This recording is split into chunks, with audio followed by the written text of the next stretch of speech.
नमस्ते नमस्कार जय हिंद दोस्तों।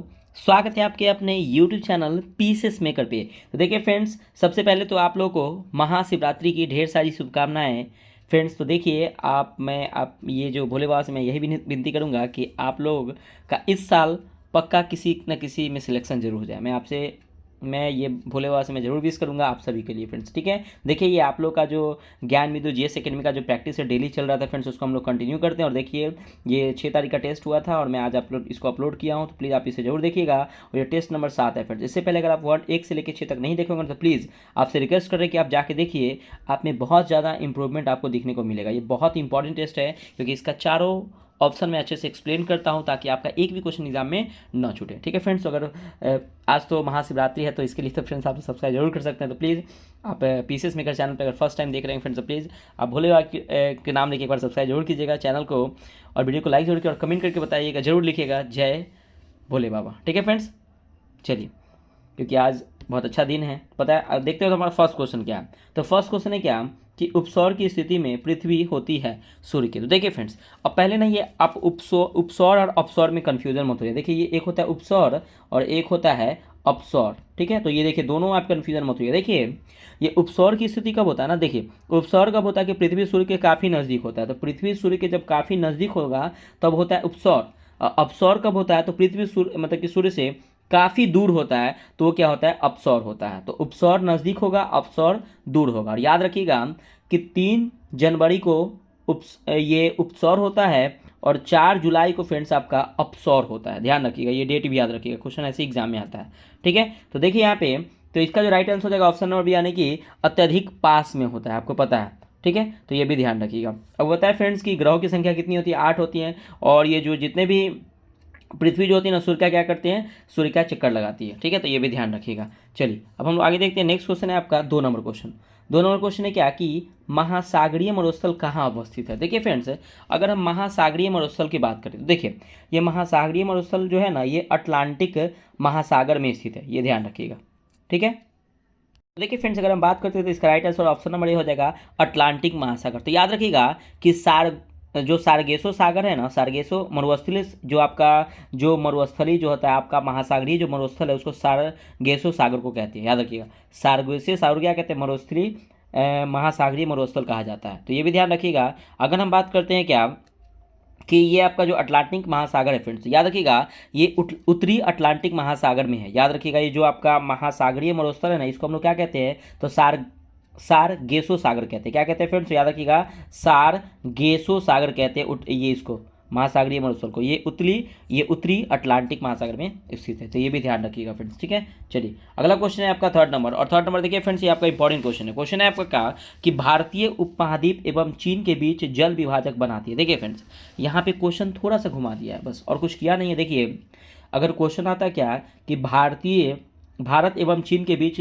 जो जो विभाजक को कौन काम करता है, तो ये मैक मोहन रेखा करता है। लेकिन फ्रेंड्स यहाँ पे बोल रहा है कि उपमहाद्वीपीय एवं चीन के बीच जल विभाजक का कौन बनाती है, तो ये करती है काराकोरम रेंज, यानी कि ऑप्शन नंबर सी हो जाएगा, काराकोरम रेंज करती है। देखिए फ्रेंड्स, आपको पता है कि जो मैकमोहन जो रेखा है वो भारत और चीन का जो रेखा उसको, भारत और चीन के बीच में जो रेखा उसको मैकमोहन रेखा है। भारत किस राज्य से, तो याद रखें अरुणाचल प्रदेश, जहाँ पे सबसे पहले सूर्योदय होता है। तो याद रखिएगा अरुणाचल प्रदेश एवं चीन के साथ जो सीमा बनाती है उसको क्या कहते हैं, तो याद रखें मैकमोहन रेखा कहा जाता है। ठीक है, अब देखिए फ्रेंड्स, अगर हम बात करते हैं ना काराकोरम रेंज की, तो देखिए ये आपका जो जो सियाचिन ग्लेशियर है ना, वो काराकोरम रेंज के तहत इसमें अवस्थित है। याद रखिएगा, जो सियाचिन हमारा ग्लेशियर है, आपको पता है कि भारत का सबसे बड़ा ग्लेशियर कौन है, तो सियाचिन ग्लेशियर एक काराकोरम रेंज में आता है, ये भी ध्यान रखिएगा। ठीक है, चलिए नेक्स्ट क्वेश्चन है आपका 4 नंबर कि निम्नलिखित में से किस नदी पर बजाज सागर बांध बनाया गया है। तो देखिए अब बजाज सागर बांध किस नदी पे बनाया गया है, तो याद रखिएगा माही नदी पर। तो याद रखिएगा माही नदी पर क्या है कि बजाज सागर बांध बनाया गया। और माही नदी, वही माही नदी, याद कीजिए मैं आपको पिछले वीडियो बताया था कि कर्क रेखा को 2 बार कौन सी नदी काटती है, तो माही नदी काटती है। और मकर रेखा को 2 बार कौन काटती है, तो फ्रेंड्स कमेंट करके बताइए कि मकर रेखा को 2 बार कल वाला वीडियो अगर आप देखे होंगे फ्रेंड्स, आप कमेंट करके बता सकते हैं। मैंने तो बता दिया कि कर्क रेखा को 2 बार कौन काटती है, तो माही नदी काटती है। और मकर रेखा जो है वह किसे 2 बार काटती है? तो एक बार कमेंट जरूर कीजिएगा, ठीक है। चलिए नेक्स्ट देखिए यहाँ पे नर्मदा नदी। अगर हम बात करते हैं क्या कि सरदार सरोवर जो बांध है नर्मदा नदी पे है, ओमकारेश्वर जो बांध है वो भी कहाँ पे आपका नर्मदा नदी पे स्थित है। महानदी पे आपको पता है कि हीराकुंड बांध क्या है, तो नर्मदा नदी पे महानदी पे स्थित है हीराकुंड बांध, याद रखिएगा। तो इसका ऑप्शन नंबर डी हो जाएगा। फाइनल क्वेश्चन है कि निम्नलिखित से कौन सा विकल्प असत्य है? तो देखिए यहाँ पे जलप्रपात है और ये राज्य है। तो देखिए बिहार जलप्रपात ना ये राजस्थान में बिल्कुल सही है, बिहार में नहीं है। बिहार जलप्रपात जो है वो राजस्थान में स्थित है, बिल्कुल सही है आपका। नेक्स्ट है आपका कि पुनासा जलप्रपात। देखिए फ्रेंड्स ये पुनासा जलप्रपात है ना वो मध्य प्रदेश में नहीं बल्कि राजस्थान में चंबल नदी पर स्थित है, याद रखिएगा। पुनासा जो जलप्रपात है वो मध्य प्रदेश में नहीं बिल्कुल राजस्थान में चंबल नदी पर स्थित है। और ये पायकारा बांध जलप्रपात जो है वो तमिलनाडु में स्थित है और गोकक जलप्रपात जो है कर्नाटक राज्य में स्थित है, तो याद रखिएगा। और ये बिहार जो जलप्रपात है ना राजस्थान के, याद रखिएगा, ट्रांस नदी पर स्थित है, ट्रांस नदी पर स्थित है। अगला क्वेश्चन 6 नंबर समझते हैं फ्रेंड्स। ये आम्र वर्षा किस राज्य में होती है? अगर इससे पहले वाला टेस्ट अगर आप देखे होंगे तो इसका आंसर आप जरूर करते हैं।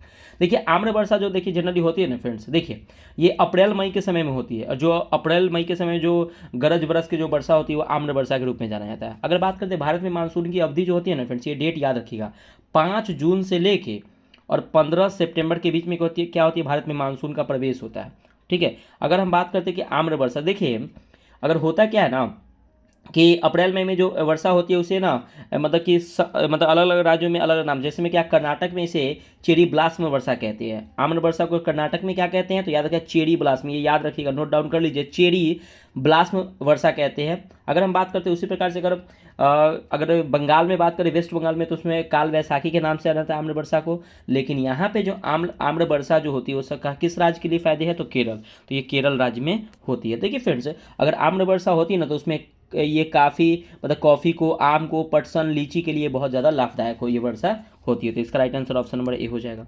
अगला क्वेश्चन आपका 7 नंबर की क्यूरिंग की प्रक्रिया संबंधित है। देखिए अब क्यूरिंग की प्रक्रिया की बात करें तो देखिए सबसे पहले अगर हम बात करते हैं इसका right answer option number D होगा, तंबाकू की खेती से। तो देखिए पहले मुगल बादशाह जहांगीर के समय में क्या होता, तंबाकू की खेती की शुरुआत हुई थी ये मुगल बादशाह जहांगीर के समय में। और क्यूरिंग प्रक्रिया क्या थी, क्योंकि भारतीय लोग को ना ये आपका तंबाकू का कोई प्रक्रिया उसको पता नहीं था, तो जब अंग्रेज लोग आए थे ना तो यही प्रक्रिया को शुरू किए थे। इसलिए क्यूरिंग की प्रक्रिया किससे संबंधित है? तो ये तंबाकू की खेती से संबंधित है। अगला आपका 8 नंबर कि सागर सम्राट प्रयुक्त है। तो देखिए सागर सम्राट जो प्रयुक्त है वो कहाँ है? तो ये तेल निकालने के लिए प्रयुक्त है। सागर सम्राट जो प्रयुक्त है किसके लिए? तो तेल निकालने के लिए प्रयुक्त है, ध्यान रखिएगा। ऑप्शन नंबर सी आपका सही हो जाएगा। अगला 9 नंबर क्वेश्चन है, प्रीवियस ईयर अगर टेस्ट देखोगे तो सीमा सड़क संगठन की स्थापना किस वर्ष हुई थी? मैं आपको बताए थे बॉर्डर रोड ऑर्गेनाइजेशन की स्थापना 1960 में हुई थी। तो इसका राइट आंसर आप लोग जरूर कर लीजिएगा 1960 में। अब देखिए फ्रेंड्स 10 नंबर क्वेश्चन है क्या कि जो आपका शिशु मृत्यु दर में शामिल उम्र है। अब देखिए अब शिशु जो मृत्यु दर होता है उसमें क्या होता है? तो देखिए 0 वर्ष से लेके 1 वर्ष तक, मतलब जो प्रति 1000 मतलब जो बच्चे होते हैं उसमें से 0 से 1 वर्ष के बच्चे अगर 1 वर्ष अगर वो जीवित रहते हैं तो उसको अगर वो उसमें से अगर मर जाते हैं तो वो कहलाता है मृत्यु दर, ठीक है। तो यहाँ पे बात ध्यान रखिएगा, इसका राइट आंसर हो जाएगा ऑप्शन नंबर डी, यानी कि 0 से 1 वर्ष के बच्चे इसमें शामिल होते हैं। अगर हम बात करते हैं क्या शिशु लिंगानुपात अगर निकाला जाता है तो 0 से 6 वर्ष पर शिशु लिंगानुपात निकाला जाता है, ठीक है। तो ये भी ध्यान रखिएगा। अगला क्वेश्चन है आपका 11 नंबर कि निम्नलिखित में से किस पर्वतीय स्थल के नाम का अर्थ वज्रपात स्थल है? तो देखिए किस पर्वतीय का नाम वज्रपात स्थल है? तो याद रखिएगा इसका जो राइट आंसर हो जाएगा ऑप्शन नंबर, मैं ऑप्शन नहीं बता तो मैं आपको थोड़ा सा हिंट्स देता हूँ। देखिए जहाँ पे सबसे पहले जीआई टैग मिला था वेस्ट बंगाल के दार्जिलिंग चाय को, सबसे पहले जीआई टैग मिला था 2004 में। तो ये भी ऑप्शन नंबर बी हो जाएगा दार्जिलिंग। तो ये जो दार्जिलिंग है ना फ्रेंड्स, यहाँ पे क्या है ना कि ये वज्रपात स्थल के रूप में जाना जाता है, क्योंकि ये दार्जिलिंग जो है वो पहाड़ी क्षेत्र है और ये वेस्ट बंगाल में स्थित है, तो चाय के लिए ना प्रसिद्ध है दार्जिलिंग, ठीक है। तो ये भी ध्यान रखिएगा। अब देखिए फ्रेंड्स यहाँ पे नीलगिरी दिख रहा होगा, तो अब मैं आपको बताया था कि नीलगिरी तमिलनाडु में पाया जाता है और ये तमिलनाडु का सबसे ऊंची चोटी है जिसको डोडा बेटा कहते हैं, ठीक है। अगर बात करें इलायची की पहाड़ी, तो आपको पता है कि इलायची, देखिए फ्रेंड्स इलायची की पहाड़ी ना ये एक्चुअली केरल और तमिलनाडु दोनों में है, लेकिन आपको ऑप्शन में अगर पहले केरल रहे तो उसको केरल को टिक कीजिएगा, क्योंकि इलायची की पहाड़ी केरल राज्य में स्थित जिसको हम लोग कार्डेमम की पहाड़ी के नाम से जाना जाता है, ठीक है। तो ऑप्शन नंबर यहाँ पे क्या हो जाएगा? बी हो जाएगा। 12 नंबर क्वेश्चन आपका कि निम्नलिखित में से कौन लैगून झील का उदाहरण नहीं है? अब देखिए लैगून झील की अगर हम बात करते हैं, देखिए फ्रेंड्स सबसे पहले अगर हम बात करते हैं ना लैगून झील इसमें कौन कौन है, देखिए तो अष्टमुदी झील है, वेम्बनाथ झील है और चिल्का झील है। तो आपको पता है कि भारत का सबसे बड़ा लैगून झील कौन सा है? चिल्का झील, जो उड़ीसा राज्य में स्थित है। वेम्बनाथ झील कहाँ है फ्रेंड्स? तो केरल में है। और अष्टमुदी झील भी आपका केरल में है। लेकिन ये देखिए, ये आपका रूपकुंड झील दिख रहा होगा फ्रेंड्स। तो ये जो रूपकुंड झील है ना, ये उत्तराखंड के ना चमोली जिला में त्रिशूल पहाड़ी के निकट स्थित है। ठीक है, रूपकुंड झील। अगर हम बात करते हैं क्या, ये आपका चिल्का, ये जो लैगून झील आपका नहीं है, क्योंकि इस झील का दूसरा रूपकुंड झील का याद रखिए, एक और झील इसका नाम है दूसरा, इसको कंकाल झील या रहस्यमय झील भी कहा जाता है। तो ये भी ध्यान रखिए, यानी कि ऑप्शन नंबर ए आपका सही हो जाएगा। 30 नंबर है कि बुक्सा बाघ अभ्यारण्य किस राज्य में? तो वो पता है कि बुक्सा जो बाघ अभ्यारण्य है जो वेस्ट बंगाल में स्थित है। अगला आपका 40 नंबर की राभा जनजाति किस राज्य में निवास करती है? तो देखिए, ये राभा जनजाति है ना फ्रेंड्स, ये आपके ये जो राभा जनजाति है फ्रेंड्स, वो आपके असम राज्य में निवास करती है। असम, याद रखिएगा राभा कहाँ पे? तो असम में। 50 नंबर क्वेश्चन है क्या कि झोड़ा लोक नृत्य किस राज्य से संबंधित है? तो देखिए, झोड़ा लोक नृत्य का संबंध फ्रेंड्स आपके उत्तराखंड राज्य से संबंधित है। याद रखिए, झोड़ा लोक नृत्य किस राज्य से संबंधित है? तो उत्तराखंड से संबंधित है।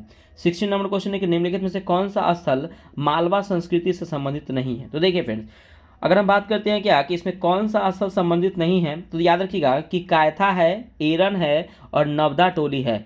लेकिन याद रखिएगा फ्रेंड्स, ये इनाम गांव जो है ना, ये आपका जोड़वे संस्कृति से है, जो महाराष्ट्र में देखने को मिलता है। याद रखिएगा, ये मालवा संस्कृति से संबंधित नहीं है। ये क्या है? तो जोड़वे संस्कृति से संबंधित है, जो महाराष्ट्र में देखने को मिलता है।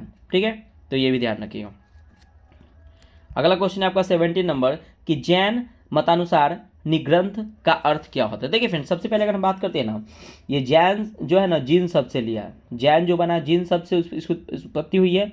अगर बात करते हैं फ्रेंड्स कि यहाँ पे अगर हम बात करते हैं क्या कि जैन मतानुसार निग्रंथ का अर्थ है। देखिए फ्रेंड्स, अगर हम बात करें, इसका अर्थ होता है बंधहीन, इसका अर्थ होता है। ठीक है, अगर हम बात करते हैं क्या, सबसे पहले ना पार्श्वनाथ और महावीर स्वामी के अनुयायियों को निग्रंथ कहा जाता था। निग्रंथ कहा जाता था, याद रखिए किसके? तो पार्श्वनाथ और महावीर स्वामी के अनुयायी को निग्रंथ कहा जाता था। तो ये भी ध्यान रखिए, यानी कि ऑप्शन नंबर आपका सी हो जाएगा। अगला आपका 18 नंबर कि निम्नलिखित में से किस गुप्त शासक ने व्याघ्र शैली के चांदी के सिक्के चलाए थे? तो देखिए, किस गुप्त शासक की बात कर रहा है? तो देखिए, सबसे पहले अगर हम बात करते हैं ना कि फ्रेंड्स, अगर किसने चलवाया था, तो ये चलवाया था चंद्रगुप्त द्वितीय ने। तो चंद्रगुप्त द्वितीय ने क्या हुआ था ना कि व्याघ्र शैली के ये सिक्के चलवाए थे। और देखिए फ्रेंड्स, अगर हम बात करते हैं चंद्रगुप्त द्वितीय को, तो ये एक ऐसा शासक थे जिन्होंने विक्रमादित्य की उपाधि धारण की थी। ठीक है, और फ्रेंड्स ऐसा कहा जाता है क्या कि चंद्रगुप्त द्वितीय ने अपने बड़े भाई रामगुप्त की हत्या करके अपनी भाभी यानी कि रामगुप्त की पत्नी से ध्रुव देवी से क्या क्या विवाह किया था चंद्रगुप्त द्वितीय ने, ऐसा फ्रेंड्स इसमें कहा जाता है। तो याद ध्यान रखिएगा, तो इसका राइट आंसर हो जाएगा ऑप्शन नंबर ए हो जाएगा। और याद रखिएगा, शकों को अंतिम रूप से खरीदने का काम कौन किया है? तो चंद्रगुप्त द्वितीय ने किया है। तो ये भी आप लोग ध्यान रखिएगा। अगला क्वेश्चन है आपका 19 नंबर कि निम्नलिखित में से कौन सा मंदिर नागर शैली में निर्मित नहीं है? देखिए फ्रेंड्स, मैंने आपको नागर शैली के बारे में बताया था। देखिए, जितने भी उत्तर भारत के मंदिर है ना, नागर शैली में निर्मित है, और दक्षिण भारत के मंदिर जो है द्रविड़ शैली में निर्मित है। तो देखिए, कंदड़िया महादेव मंदिर ये खजुराहो में, ये ये कहाँ है आपके? तो आपको पता है फ्रेंड्स कि ये उत्तर भारत में मंदिर है। नेक्स्ट है आपका कि राजराजेश्वर मंदिर, ये तंजौर। तो देखिए फ्रेंड्स, ये जो है ना, ये तमिलनाडु में स्थित है, और ये तमिलनाडु में है। ये द्रविड़ शैली में निर्मित है ये मंदिर, याद रखिए, ये तमिलनाडु में है और द्रविड़ शैली में ये क्या है कि निर्मित है ये आपका मंदिर। और इसको बनाया था राजराज प्रथम ने। ठीक है, तो यार चोल वंश का जो राजा था राजराज प्रथम ने, क्या हुआ था कि राजराजेश्वर मंदिर का निर्माण करवाया था तंजौर में, तमिलनाडु में। ठीक है, तो ये भी ध्यान रखिएगा आप लोग। अगला क्वेश्चन आपका 20 नंबर कि राष्ट्रकूट राजवंश का भाषा क्या थी? देखिए, सबसे पहले अगर बात करते हैं राष्ट्रकूट राजवंश की भाषा, तो देखिए, अगर हम बात करते हैं क्या कि राष्ट्रकूट वंश की स्थापना दंती दुर्ग ने किया था। ठीक है, और राष्ट्रकूट का मतलब क्या होता है? देश का शासक। ये भी ध्यान रखिएगा। इसकी जो भाषा थी फ्रेंड्स, वो कन्नड़ भाषा थी। ऑप्शन नंबर डी हो जाएगा, कन्नड़ भाषा। 21 नंबर क्वेश्चन है आपका कि दिल्ली सल्तनत के किस सुल्तान को सुल्तान आजम कहा गया? तो देखिए, सुल्तान आजम फ्रेंड्स आपके इल्तुतमिश को कहा गया। सुल्तान आजम किसे कहा गया? इल्तुतमिश को कहा गया। और याद रखिएगा इल्तुतमिश के बारे में कि शुद्ध अरबी सिक्का जारी किया था इल्तुतमिश ने ही, दिल्ली को अपनी राजधानी बनाया था इल्तुतमिश ने ही, और बगदाद के खलीफा से सुल्तान की पदवी मिला था इल्तुतमिश को ही। तो ये भी ध्यान रखिएगा आप लोग। ठीक है फ्रेंड्स, चलिए अगला क्वेश्चन देखते हैं। अगला क्वेश्चन है आपका फ्रेंड्स आपका 22 नंबर क्वेश्चन है क्या कि बाबरनामा, 22 नंबर में है कि बाबरनामा में किस मुस्लिम राज्य का उल्लेख नहीं है। तो देखिए किसका राज्य का उल्लेख नहीं है, तो ये पहले तो देखिए पहले अगर हम बात करते हैं फ्रेंड्स कि बाबरनामा में किस मुस्लिम राज्य का उल्लेख है, पहले वो देख लेते हैं तो ऑटोमेटिक आपको पता चल जाएगा। तो सबसे पहले फ्रेंड्स यहाँ पे बंगाल है, मालवा है, बहमनी है, दिल्ली याद रखिएगा, गुजरात याद रखिएगा, ठीक है। तो ये दो और राज्य याद रखिएगा, दिल्ली और गुजरात, ये मुस्लिम राज्य के क्षेत्र में मतलब ये मुस्लिम राज्य थे। लेकिन ये जो फ्रेंड्स आपका सिंध जो है ना, ये सिंध जो थे ये मुस्लिम राज्य क्षेत्र नहीं थे। तो ऐसा कहा जाता है कि ऑप्शन नंबर यहाँ पे सी आपका सही हो जाएगा, क्योंकि ये मुस्लिम राज्य का उल्लेख नहीं है सिंध में। अब देखिए फ्रेंड्स अगर बाबरनामा की बात करें तो बाबर के द्वारा ये बाबरनामा लिखा गया और ये किस भाषा में, ये इंपॉर्टेंट है, ये तुर्की भाषा में लिखा गया था, ये ध्यान रखिएगा फ्रेंड्स, ठीक है। बाबरनामा जो लिखा गया है ये तुर्की भाषा में लिखा गया है, आत्मकथा है। और याद रखिएगा फ्रेंड्स ये बाबरनामा जो पुस्तक है ना, एक क्वेश्चन बहुत इंपॉर्टेंट, इसको ध्यान से सुनिएगा। ये बाबरनामा है ना, इसमें ना दो हिंदू राजाओं का जिक्र किया गया। पहला हिंदू राजा कौन है, तो विजयनगर के कृष्णदेव राय और मेवाड़ के शासक राणा संगा का इसमें वर्णन मिलता है। तो ये ध्यान रखिएगा, बहुत इंपॉर्टेंट है फ्रेंड्स, ठीक है। चलिए अगला क्वेश्चन है आपका 23 नंबर कि किस मराठा छत्रपति के समय मराठे युद्ध में भी स्त्रियों के साथ ले जाने लगी। तो देखिए फ्रेंड्स अगर हम बात करते हैं क्या कि अगर हम मराठा की बात करें, मराठा छत्रपति के समय में, तो याद रखिए सबसे इसमें प्रतापी कौन थे, तो शिवाजी थे। तो वो तो कभी ले जाएंगे नहीं। तो ये उनका बेटा जो संभाजी था ना, वो क्या किए थे ना कि युद्ध में स्त्रियों को साथ ले जाने लगे, कि कहीं कमज़ोर पड़ने लगे थे, इसलिए स्त्रियों को वो साथ ले जाने लगे थे। ये भी ध्यान रखिएगा, ठीक है। अगर हम बात करते हैं शिवाजी के बारे में, तो देखिए शिवाजी का बेटा का नाम संभाजी है।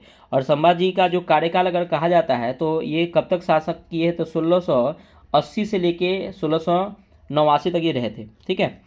अगर बात करें शिवाजी ने एक अष्टप्रधान का गठन किया था, जो इनके बेटा संभाजी ने क्या कर दिया, विनाश कर दिया। तो क्वेश्चन आता है कि अष्टप्रधान का गठन किस मराठा ने किया था, तो शिवाजी ने किया था, ध्यान रखिएगा, ठीक है। तो ऑप्शन नंबर यहाँ पे डी आपका सही हो जाएगा। अगला क्वेश्चन है आपका 24 नंबर कि सेडोन का युद्ध किनके बीच हुआ था। तो देखिए सबसे पहले सेडोन का युद्ध हुआ कब था, तो ये हुआ था 1870 में हुआ था, फ्रांस एवं प्रसा के बीच में हुआ था, ये भी ध्यान रखिएगा। अगला क्वेश्चन है 25 नंबर कि बैरकपुर के सैन्य विद्रोह के समय अंग्रेजी गवर्नर जनरल कौन था। तो देखिए फ्रेंड्स अगर हम बात करते हैं बैरकपुर के, तो देखिए बैरकपुर ये बंगाल में हुआ था। और ये विद्रोह कब हुआ था, तो ये विद्रोह हुआ था 1824 में, बंगाल में विद्रोह हुआ था, बैरकपुर के सैन्य विद्रोह। अब देखिए फ्रेंड्स इसमें हुआ क्या था, मैं उसके बारे में थोड़ा सा डिस्कस कर लेता हूँ। तो देखिए सबसे पहले इसका कार्यकाल देख लेते हैं कि ये तो हुआ था फ्रेंड्स 1824 में हुआ था। तो उस टाइम गवर्नर जनरल कौन थे, तो उसके अकॉर्डिंग देख लीजिए यहाँ पे। तो ये जो सर जॉर्ज बार्लो जो है, ये जो वायसराय थे वो कब तक थे, तो 1805 से लेकर 7 तक थे, ठीक है। लॉर्ड हैसिंगटन जो है वो 1823 से लेके 1813 से लेके 23 तक थे, तो ध्यान रखिएगा। और लॉर्ड विलियम पेंटिंग जो थे 1828 से 35 तक थे। और लॉर्ड एमहर्स्टर जो थे वो कब तक थे, तो 1823 से लेके ये आपका 28 तक थे, यानी कि ऑप्शन नंबर डी हो जाएगा। लॉर्ड एमहर्स्ट, जो लॉर्ड एमहर्स्टर जो थे वो बैरकपुर के सैन्य विद्रोह के समय अंग्रेजी गवर्नर जनरल के पद पर थे। तो यहाँ पे right answer option number D हो जाएगा। और देखिए फ्रेंड्स ये हुआ क्या था, ये बैरकपुर का जो सैन्य विद्रोह हुआ था, क्यों हुआ था, इसके बारे में थोड़ा सा बताया था। तो देखिए हुआ क्या था ना कि अंग्रेज लोग का मन था कि भारतीय लोग जो है वो नदी को पार करके और वे मतलब कि ब्रिटेन या दूसरे देश में लड़ने के लिए जाए। तो देखिए फ्रेंड्स हमारे भारतीय लोग ऐसे पाप मानते थे कि नदी को पार करना एक उनके पाप के समान हो जाएगा, वो भागीदारी हुआ, इसलिए कभी भी वो नदी को पार नहीं करते थे। तो हुआ क्या, तो एक्चुअली हुआ क्या इसमें, तो बर्मा जाने से जो भी सिपाहियों ने विद्रोह कर दिया, बर्मा जाने के लिए कहा गया था। और क्या हुआ कि बर्मा जाने से उन्होंने मना कर दिया, तो उन्होंने इस विद्रोह का शुरुआत कर दिया, यानी कि इस बैरकपुर विद्रोह के नाम से जाना जाता है, यानी कि ऑप्शन नंबर यहाँ पे डी हो जाएगा, ये ध्यान रखिएगा। 26 नंबर क्वेश्चन 1857 की क्रांति के समय इंग्लैंड में किस पार्टी की सरकार थी। देखिए फ्रेंड्स ये बहुत इंपॉर्टेंट क्वेश्चन है, इसको ध्यान से सुनिएगा। तो देखिए सबसे पहले हम बात करते हैं ना कि 1857 की क्रांति के समय इंग्लैंड में किस पार्टी थी। तो देखिए सबसे पहले जब 1857 की क्रांति हुई थी तो ब्रिटेन के प्रधानमंत्री कौन थे, ये आपको जानना बहुत जरूरी है। तो याद रखिए पामस्टन थे, लॉर्ड पामस्टन थे 1857 की क्रांति के समय ब्रिटेन के प्रधानमंत्री। और ये किस पार्टी से थे, तो याद रखिएगा ये जो थे फ्रेंड्स आपके लिबरल पार्टी से संबंधित थे, यानी कि ऑप्शन नंबर ए हो जाएगा, लिबरल पार्टी से क्या थे फ्रेंड्स, संबंधित थे, तो ध्यान रखिएगा, ठीक है। अब देखिए फ्रेंड्स यहाँ पे एक दिख रहा होगा कंजर्वेटिव पार्टी, तो ये जो आपका डिजरायली जो थे ना इसी पार्टी से थे। और ये रिपब्लिकन पार्टी और डेमोक्रेटिक पार्टी जो थे फ्रेंड्स, ये कहाँ का पार्टी था, तो फ्रेंड्स ये आपका ना अमेरिका का पार्टी था, ठीक है फ्रेंड्स, तो ये ध्यान रखिएगा। अब देखिए फ्रेंड्स यहाँ पे ना मैं आपको बहुत एक इंपॉर्टेंट क्वेश्चन बता रहा हूँ, आप ध्यान से सुनिएगा, ये एग्जाम में 100% एग्जाम में आते हैं। सबसे पहले क्या कि 1773, इसमें एक्स्ट्रा फैक्ट बता रहा हूँ, 1773 का रेगुलेटिंग एक्ट हुआ था। तो उस समय ब्रिटेन के पीएम कौन थे, तो लॉर्ड नॉर्थ थे। लॉर्ड कौन थे, तो नॉर्थ थे, पहला क्वेश्चन हो गया। दूसरा, जब भारत को आज़ादी मिली थी तो उस टाइम ब्रिटेन के पीएम कौन थे? तो क्लीमेंट एटली थे, याद रखिए क्लीमेंट एटली थे। अब जब फ्रेंड्स दूसरा विश्व युद्ध हुआ था, दूसरा विश्व कब हुआ था? तो 1939 से 1945 तक दूसरा विश्व युद्ध हुआ था।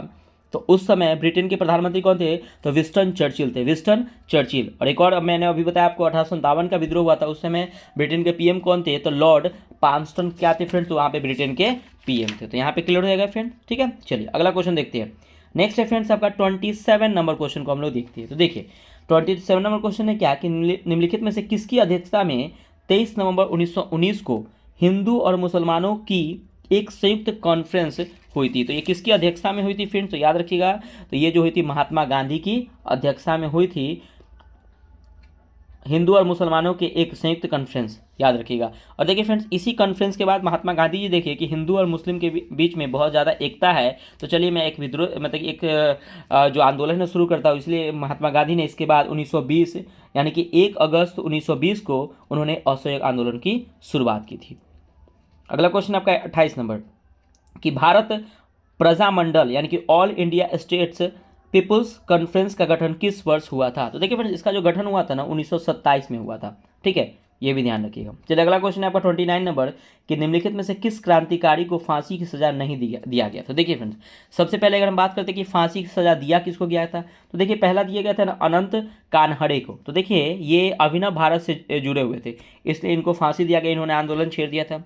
नेक्स्ट है आपका सी नंबर देखिए जगन्नाथ सिंधे। तो देखिए जगन्नाथ सिंधे थे ना, ये महाराष्ट्र के सोलापुर में थाना पर क्या कर दिया? हमला कर दिया था, इसलिए इनको क्या कर दिया कि इनको भी फांसी दे दिएगा। नेक्स्ट ऑप्शन डी सुरेसेन मास्टरदा, इनके नाम से फेमस है ये। और चटगांव स्थित जो ब्रिटिश सत्याग्रह था ना उसको लूट लिया था, इसलिए इनको क्या कर दिया? फांसी दे दिया गया। नेक्स्ट है आपका वासुदेव बलवंत फडके। तो देखिए इनको ना काला पानी की सजा दे दी गया, तो इनको फांसी नहीं दिया। क्यों? क्योंकि ये अंग्रेजों के खिलाफ आंदोलन किए थे, इसलिए इनको काला पानी की सजा दिया था, इनको फांसी नहीं दिया था। तो ऑप्शन नंबर बी आपका सही हो जाएगा। 30 नंबर क्वेश्चन है कि 1929 में गठित लिंडसे आयोग का संबंध किससे है? देखिए फ्रेंड्स देखिए लिंडसे आयोग का संबंध ना ये मिशनरी शिक्षा से, याद रखें मिशनरी शिक्षा। क्या? तो मिशनरी शिक्षा यानी कि ऑप्शन नंबर ए हो जाएगा, मिशनरी शिक्षा से ये संबंधित है। और जब लिंडसे जो अब आयोग का जब गठन हुआ था 1929 में, तो उस समय वायसराय कौन थे? तो लॉर्ड इरविन, याद रखिए लॉर्ड इरविन क्या थे? तो उस समय वायसराय थे। अगला आपका 31 नंबर कि निम्नलिखित में से कौन सा प्रावधान भारत परिषद अधिनियम 1892 की सबसे बड़ी विशेषताएं हैं?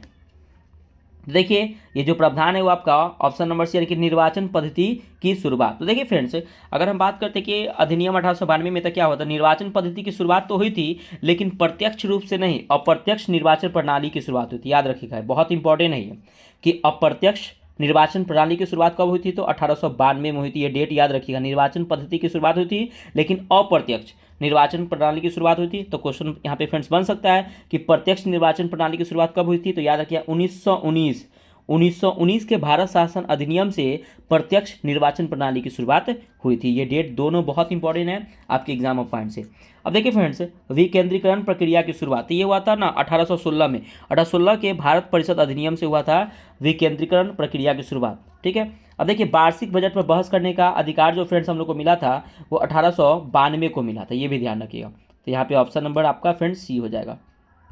अगला क्वेश्चन देखिए, नेक्स्ट क्वेश्चन है आपका 32 नंबर कि निम्नलिखित में से कौन सा व्यक्ति तदर्थ झंडा समिति के सदस्य नहीं थे? तो देखिए फ्रेंड्स सबसे पहले अगर हम बात करते हैं ना झंडा समिति के बारे में, तो देखिए ये जो आपका तदर्थ झंडा समिति के जो अध्यक्षता किसने की थी? तो ये राजेंद्र प्रसाद ने की थी, लेकिन कौन इसके अध्यक्ष नहीं थे? तो देखिए सबसे पहले अगर हम बात करते हैं ना इसके अध्यक्ष थे कौन, आपको मैं बता दूंगा तो आपको आंसर यहाँ पे क्लियर हो जाएगा। तो सबसे पहले क्या चक्रवर्ती सी गोपालाचारी थे, मौलाना अबुल कलाम आज़ाद थे, सरोजनी नायडू, भीमराव अम्बेडकर और के.एम. मुंशी थे। तो यहाँ पे आपका पंडित जवाहरलाल नेहरू नहीं थे। तो ऑप्शन नंबर आपका बी हो जाएगा पंडित जवाहरलाल नेहरू। तो ये भी ध्यान रखिए। और फ्रेंड्स एक मैं यहाँ पे क्वेश्चन बताता हूँ, आपको पता है कि झंडे का डिज़ाइन किसने तैयार किया था? तो पिंगली वेंकैया ने झंडे का डिज़ाइन किया था और उसको राष्ट्रीय ध्वज को डिज़ाइन को तैयार किया गया था, तो उसे अपनाया गया। लेकिन देखिए फ्रेंड्स पिंगली जो वेंकैया है इनसे पहले भी राष्ट्रीय ध्वज का डिज़ाइन तैयार किया गया था। सबसे पहले जो राष्ट्रीय ध्वज का जो डिज़ाइन है ना सिस्टर निवेदिता, याद रखिएगा किसने? तो सिस्टर निवेदिता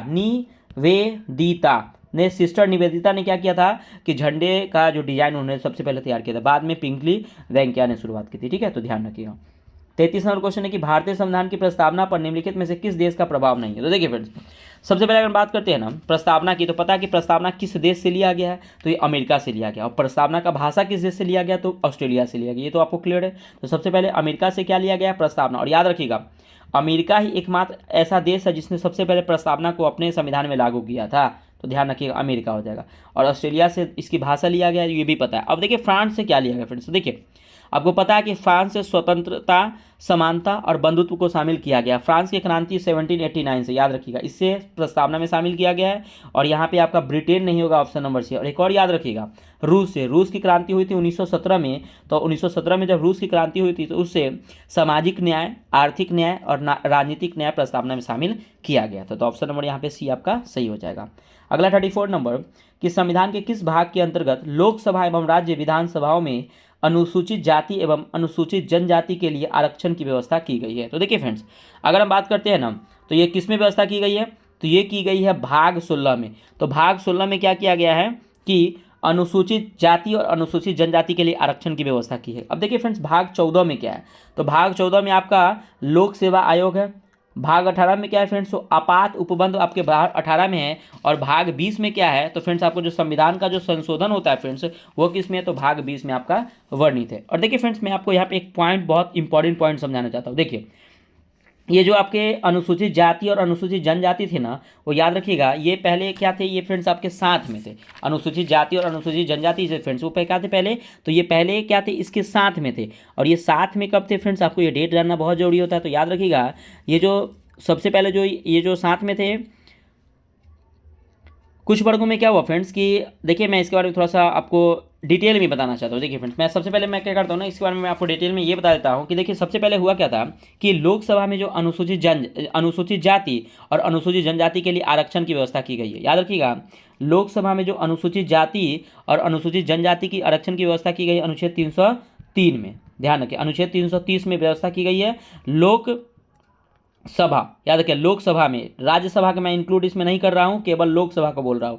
तो लोकसभा में अनुसूचित जाति और अनुसूचित जनजाति के लिए आरक्षण की व्यवस्था अनुच्छेद 330 में किया गया है। और विधानसभा में, पता है, विधानसभा में अनुसूचित जाति और अनुसूचित जनजाति की व्यवस्था अनुच्छेद 332 में किया गया। ये बहुत इंपॉर्टेंट है, इसको ध्यान रखिएगा। ये 330 और अनुच्छेद आपका 332, ये दोनों आपके एग्जाम पॉइंट से फ्रेंड्स बहुत ज़्यादा इंपॉर्टेंट है, इसको ध्यान रखिएगा। ठीक है, चलिए अगला क्वेश्चन पे बढ़े हम लोग। चलिए नेक्स्ट क्वेश्चन हम लोग देखते हैं। अगला क्वेश्चन आपका 35 नंबर है कि निम्नलिखित में से किस समिति ने पंचायतों को सीमित राजस्व शक्तियां प्रदान करने के लिए पंचायती राज वित्त निगमों की स्थापना की अनुशंसा की थी। तो आपको पता है फ्रेंड्स कि पंचायती राज व्यवस्था अनुच्छेद 40 में वर्णित है, ये आपको पता है। ठीक है, अगर हम बात करते हैं कि इसका राइट आंसर हो जाएगा ऑप्शन नंबर डी, यानी कि संथानम समिति। मैं इससे पहले भी आपको कल वाले टेस्ट में इसके बारे में डिटेल में बताया, तो एक बार उसे जाकर जरूर देखिएगा, फिर आपको नेक्स्ट डे कभी और बता दूंगा इसके बारे में। ठीक है, चलिए 36 नंबर है क्या कि कामराज योजना का संबंध किस राजनीतिक पार्टी की सुदृढ़ीकरण से है। याद रखिए, तो कामराज योजना का जो संबंध है ना, ये कांग्रेस पार्टी से, ध्यान रखिएगा, ये कांग्रेस पार्टी से संबंधित है। और ये देखिए कामराज योजना ना, ये कांग्रेस के एक नेता थे कामराज, उन्हीं के नाम पे ये योजना का शुरुआत हुआ था। ध्यान रखिएगा, ऑप्शन नंबर ए हो जाएगा सही। 37 नंबर है कि निम्नलिखित में से किस संविधान संशोधन के तहत अनुसूचित जनजाति को राष्ट्रीय आयोग गठन का प्रावधान किया गया है। तो याद रखिएगा ध्यान से। ठीक है, अगर हम बात करते हैं क्या कि 89वें संविधान संशोधन 2003, याद रखिएगा 89वें संविधान संशोधन कब हुआ, 2003 में हुआ था। तो इसमें क्या हुआ था कि अनुसूचित जनजाति के लिए राष्ट्रीय आयोग का गठन का प्रावधान किया गया 89वें संविधान संशोधन 2003 में, लेकिन इसको गठन किया गया 2004 में। तो ये भी ध्यान रखिएगा, इसका तो स्थापना 89वां संविधान संशोधन 2003 में हुआ, लेकिन इसका गठन कब किया गया, 2004 में फ्रेंड्स इसका क्या हो गया, गठन किया गया। और देखिए फ्रेंड्स, अगर हम बात करते हैं ना कि देखिए पहले अनुसूचित, मैं ऊपर वही बताया था कि पहले अनुसूचित जाति और अनुसूचित जनजाति दोनों एक साथ थे। ये कब, इसका गठन हुआ था 1978 में। इसका गठन कब हुआ था, तो 1978 में क्या हुआ था फ्रेंड्स कि पहले जो अनुसूचित जाति और अनुसूचित जनजाति दोनों एक साथ में थे, लेकिन ये जो 89वां संविधान संशोधन हुआ था, 89वां संविधान संशोधन जो 2003 में हुआ था, इसमें क्या हुआ था कि अनुसूचित जनजाति को राष्ट्रीय आयोग गठन किया गया 2003 में। ठीक है, तो ये भी ध्यान रखिएगा आप लोग। अगला क्वेश्चन है आपका 38 नंबर कि निम्नलिखित में से कौन सा विकल्प विषम है। अब देखिए सबसे पहले बात करते हैं क्या कि देखिए ये विषम का कहने का मतलब क्या होता है कि देखिए राष्ट्रीय मानवाधिकार आयोग तो सबसे पहले क्या इसका गठन कब हुआ? तो 1993 में क्या हुआ कि राष्ट्रीय मानवाधिकार आयोग का गठन हुआ। तो देखिए फ्रेंड्स, ये एक ना सांविधिक संस्था है।